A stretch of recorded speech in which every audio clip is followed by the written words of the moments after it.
गांव रतनपुर की सर्द हवा उस रात किसी शाप की तरह थी। कार्तिक का महीना उतर चुका था और पूस की वो रात इतनी ठंडी थी कि लगता था जैसे प्रकृति भी जम गई हो। हवा में ठंड के साथ गहन सन्नाटा, मायूसी और भविष्य का डर घुला हुआ था। गांव के किनारे पर खड़ी टूटी हुई झोपड़ी नियति के प्रहार से सहमी हुई थी। उसी झोपड़ी में दो बहनें रहती थीं। बड़ी बहन प्रिया और छोटी बहन कल्याणी। वे मिट्टी के बर्तन बनाकर किसी तरह जीवन का बोझ उठा रही थी। उनके पास केवल दो फटे हुए कंबल थे। उस रात कल्याणी ठंड से बुरी तरह कांप रही थी। दीदी देखो ना, मेरी उंगलियां नीली हो गई हैं। ऐसा लग रहा है जैसे कोई बर्फीला जहर मेरे हाथों पर लिपट गया हो। दीदी, मुझे इस रात का डर लग रहा है। अगर रात और ठंडी हुई तो क्या हम सो पाएंगे? प्रिया ने गहरी सांस ली। प्रिया की आंखें उम्मीद की लौ जलाए हुए थीं। सुन, मैं हूँ ना। जब तक मेरी सांसों में गर्माहट है, मैं तुझे कुछ नहीं होने दूंगी। हमने इससे भी बुरे दिन देखे हैं। माँ और बापू चले गए थे, तब भी हम खड़े रहे थे ना। आज भी हम खड़े रहेंगे। कल्याणी सिसकते हुए बोली। पर दीदी, उस दिन हमारे पास माँ बाप का साया था, एक सुरक्षित घर था। अब तो बस ये टूटी झोपड़ी है। हवा दीवारों को भेद कर अंदर आती है और ये कंबल हमारे बीच भी पूरा नहीं होता। हम कब तक ऐसे जिएंगे? घर ईंटों से नहीं बनता कल्याणी, घर उस प्यार और विश्वास से बनता है जो हम एक दूसरे को देते हैं। हम दोनों ही हमारा घर है, हमारा आसरा है। तू है तो मैं हूँ। कल्याणी की आंखों में अब आंसू नहीं, ठोस सवाल थे। हाँ दीदी, पर कभी कभी मैं ये भी सोचती हूँ कि अगर परमेश्वर हमें देख रहे हैं तो वो हमें ऐसी पीड़ादायक ठंड में अकेला क्यों छोड़ देते हैं? गांव वाले हमें मनहूस कहते हैं। क्या सच में हमारी किस्मत खराब है? शायद भगवान भी चाहते हैं कि हम इतने मजबूत बने कि हमें चमत्कार की जरूरत न रहे। हम बस परीक्षा की अग्नि में है। जब हम इस आग से निकलेंगे तब हमारी चमक गांव के हर दिए से ज्यादा होगी। उस रात दोनों बहनें केवल एक दूसरे की सांसों की गर्माहट के सहारे टिकी रहीं।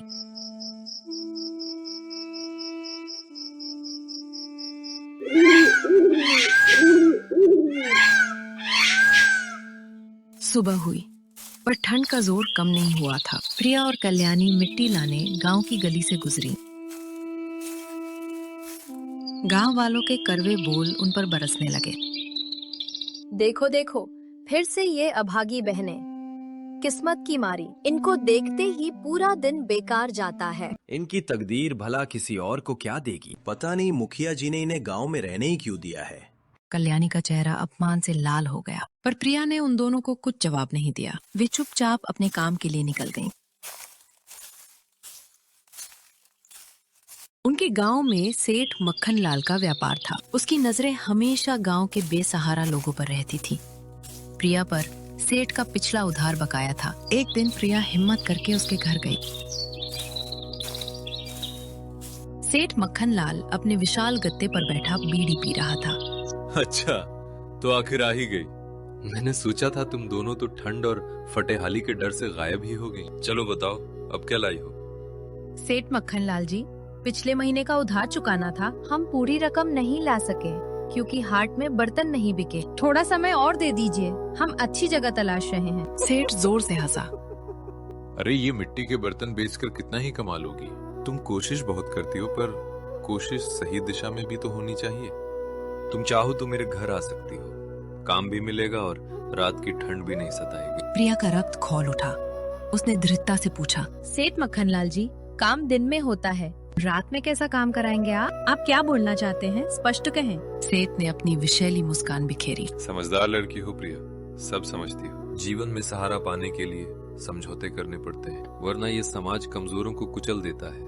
एक मैं ही हूँ जो तुम्हारी किस्मत बदल सकता हूँ। प्रिया को लगा जैसे किसी ने उसके आत्मसम्मान पर वार किया हो। वो चुपचाप वहाँ से तुरंत चली आई।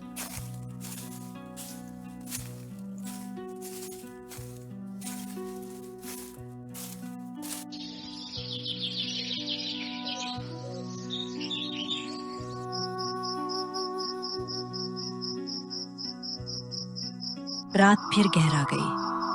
ठंड और तेज थी। तभी दरवाजे पर जोरदार ठक की आवाज हुई।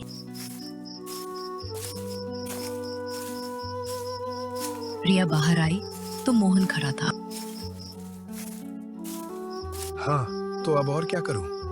आने को मजबूर जो कर दिया तुम लोगों ने। गांव वालों ने कहा था कि तुम अभागी हो, फिर भी मैंने तुम पर भरोसा करके 30 मटकों का ऑर्डर दिया।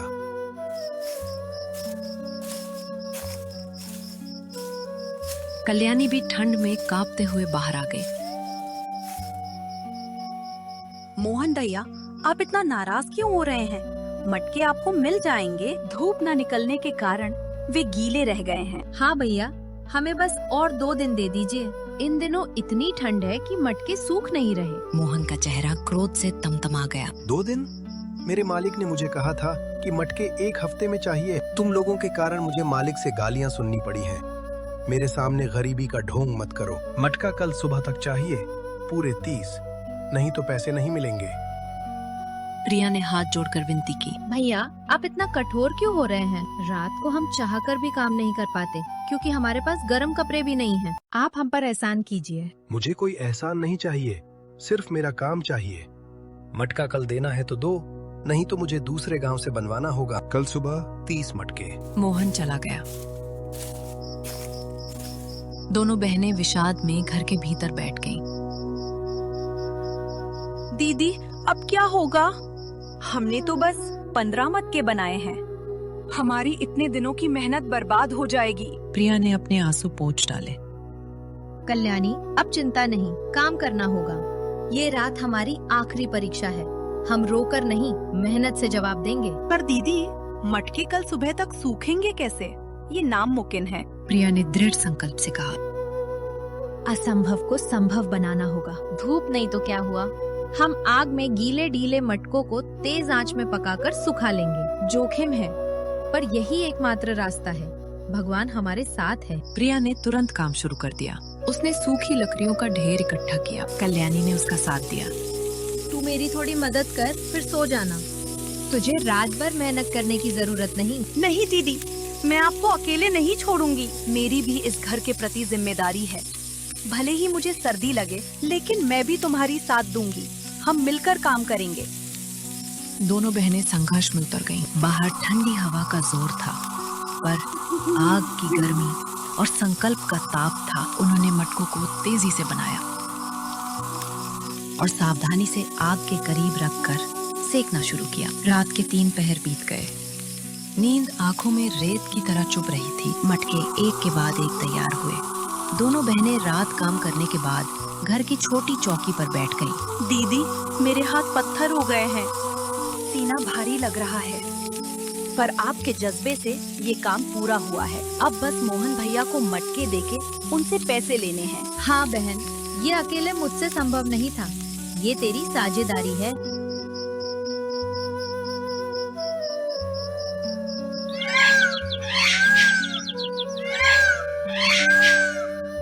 सुबह की पहली किरण आई। 30 मटके तैयार थे। प्रिया ने सारे मटके एक जगह रखे और मोहन का इंतजार किया। कुछ समय बाद मोहन एक आदमी के साथ आया और मटकों की जांच की। मोहन ने प्रिया को पैसे दे दिए।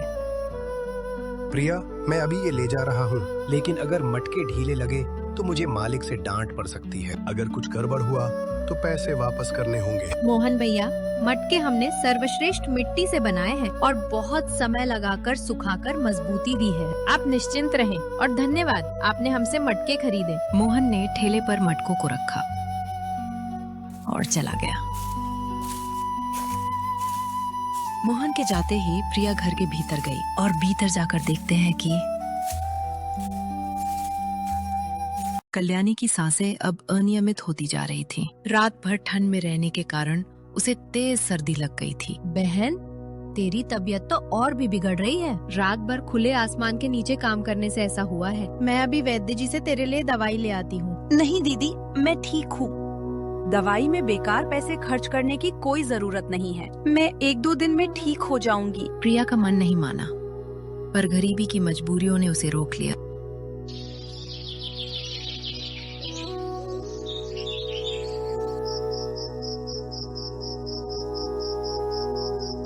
लेकिन शाम को कल्याणी की ठंड और बढ़ती गई। उसके होंठ नीले पड़ने लगे, चेहरा अगल बगल टेढ़ा सा हो गया। प्रिया ने तुरंत उसके माथे पर हाथ रखा और बुखार को ठंडा करने की कोशिश की। कल्याणी, मेरी आंखों में देखो, क्या तुझे दर्द हो रहा है? बता। दीदी, सिर में आग सी जल रही है, पर शरीर में ठंड बहुत ज्यादा लगती है। मेरे दांत कट कट कर रहे हैं। प्रिया की आंखों से आंसू छलक आए। कल्याणी, अब मैं रुक नहीं सकती। तू मेरी बहन है और मैं तुझे किसी भी हाल में तकलीफ नहीं होने दूंगी। मैं अभी वैद्य जी के घर जाकर उनको ले आती हूँ। तू बस थोड़ा सब्र रखना। प्रिया अंधेरी रात में वैद्य जी के घर जल्दी जल्दी गई। वैद्य जी घर पर ही थे। प्रिया ने वैद्य जी को सारी बात बताई। जब प्रिया वैद्य जी को वापस ला रही थी, तभी गांव के कुछ बिगड़ैल युवक उन्हें देख लेते हैं।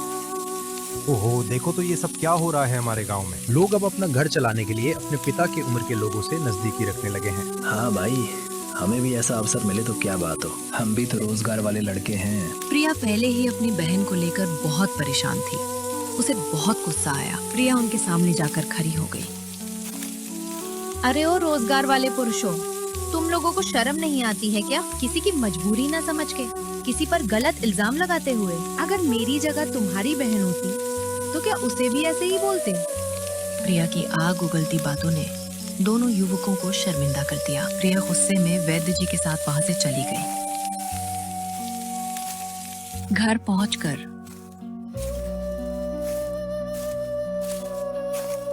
वैद्य जी ने कल्याणी को दवाई दी। बेटी प्रिया, तू अब चिंता मत कर। तेरी बहन अब जल्दी ठीक हो जाएगी। बस उसे ज्यादा ठंड लगने मत देना। आपका बहुत बहुत शुक्रिया वैद्य जी। आप बताएं, आपके कितने पैसे हुए? अरे नहीं बेटी, मैं तुमसे पैसे नहीं ले सकता। मुझे पाप की भागीदारी मत बनाओ। तुम दोनों मेरी बेटी जैसी ही हो। हाँ, तुम्हारा साहस देख के बहुत अच्छा लगा। वैद्य जी चले गए। प्रिया भी घर के अंदर चली गई। प्रिया कल्याणी के लिए खाना बनाने लगी।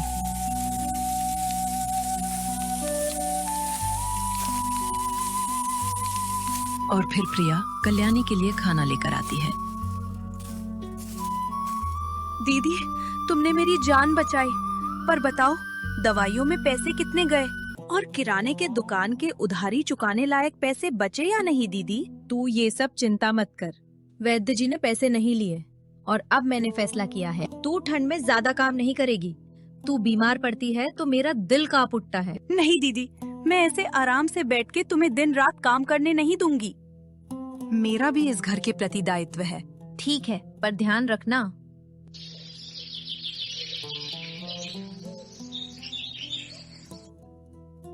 अगली सुबह प्रिया चूल्हे पर खिचड़ी हिला रही थी। तभी दरवाजे पर ठक की आवाज गूंजी। प्रिया ने अपना पल्लू सीधा किया और दरवाजे पर गई।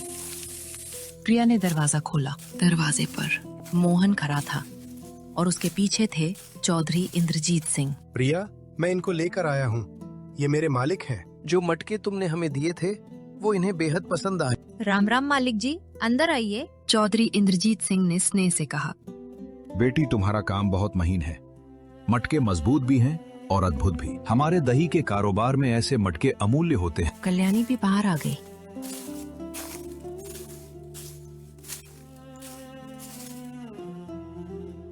हमने तो बस जरूरत में काम किया था मालिक जी। हमारे पास साधन नहीं, बस दिल का श्रम है। यही तो असली पूंजी होती है बेटी।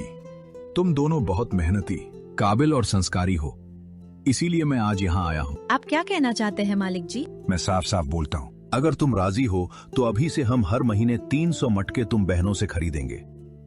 कीमत तुम लोग तय करोगी। प्रिया ने अविश्वास में आंखें उठाई। कल्याणी की आंखों में चमत्कार की चमक आ गई। 300? मालिक जी, हम पूरी जान लगा देंगे अगर आप वादा करें कि हमारे काम का अच्छा मूल्य दोगे और हमें पूरा सम्मान दोगे।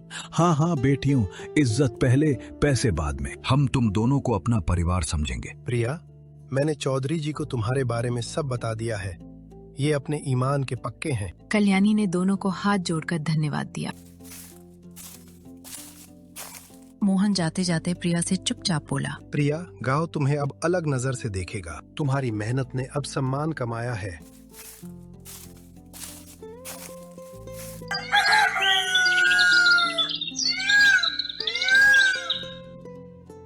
कुछ दिनों बाद झोपड़ी के बाहर नई चाक, नए मिट्टी के ढेर, प्रिया और गौरी के लिए ऊन की चादरें थीं। चूल्हे पर अब सिर्फ रोटी नहीं, कई तरह की गर्मा गर्म चीजें पक रही थीं। गांव में खबर फैल गई थी कि दोनों अनाथ बहनों को अब गांव के सबसे बड़े जमींदार का आश्रय मिल गया है। सेठ मक्खनलाल ईर्ष्या से जल रहा था। एक रात कल्याणी चूल्हे के सामने बैठी अपनी नई रजाई ओढ़े थी। दीदी, अगर उस रात हम हिम्मत हार कर काम छोड़ देते तो आज ये सब कुछ नहीं होता। सर्दी बाहर की हो या किस्मत की कठिनाई, दोनों अटल हिम्मत से ही पिघलती हैं बहन। हमारी उस रात की मेहनत ने हमें इस संघर्ष की बेड़ियों से बाहर निकाल दिया। हाँ दीदी, अब गांव वाले भी हमको इज्जत देते हैं। वे अब हमारी मेहनत को समझ गए हैं। हाँ बहन, अब हम सिर उठाकर चलेंगे और खूब मेहनत करेंगे। चौधरी जी के विश्वास को हम कभी टूटने नहीं देंगे। झोपड़ी वहीं थी, पर उसमें अब ईंटों की मजबूती थी। हवा में अब इज्जत और स्वाभिमान की खुशबू थी। दोनों बहनों की कहानी रतनपुर गांव के लिए संघर्ष से सफलता की एक नई मिसाल बन गई थी।